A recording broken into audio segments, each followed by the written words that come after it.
47 na ang patay sa malakas na lindol sa Mindanao. Dahil sa matinding pinsala, nagdeklara na rin ng state of calamity ang Sarangani. Para bigyan ng mukha ang balita, Mobile Journal, Ivan Tarinque.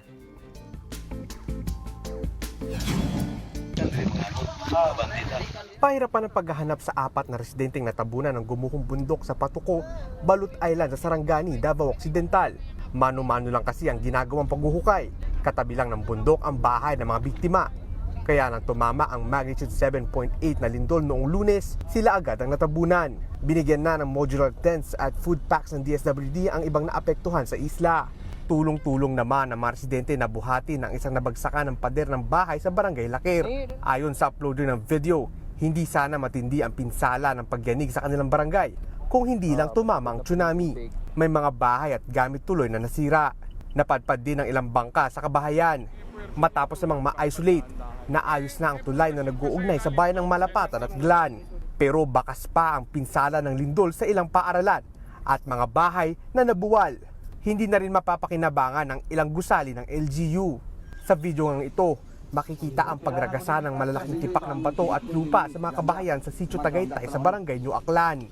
Kaya sa highway ng Glan, may mga namamalimos na sa dumaraang mga sakyan.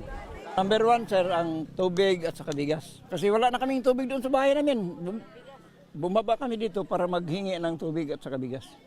Sa assessment ng provincial government, ang mga bayan ng Glan, Malapatan, Malungon, Alabel, Maasim, Kiamba at Maitum ang pinakanasalanta. Sa Glan, hanggang 6 pang barangay ang isolated dahil sa landslide at nasirang kalsada. Ginagamit natin ngayon ay yung vessel ng Coast Guard para maiparating natin yung mga goods at lalo-lalo na yung mga pagkain at tubig doon sa lugar. Nagdeklara na ng state of calamity si Sarangani Governor Rogelio Pacquiao para mapabilis ang paggamit sa kanilang emergency resources at paghatid ng tulong.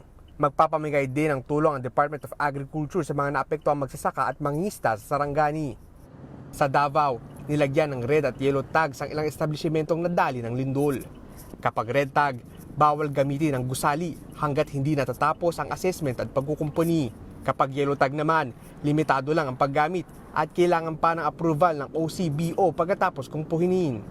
Sa pagbisita kahapon ni Pangulong Bongbong Marcos, inaprubahan niya ang pagbibigay ng 100 milyong piso sa General Santos City Local Government para sa pagkukumpuni sa nasira nitong City Hall.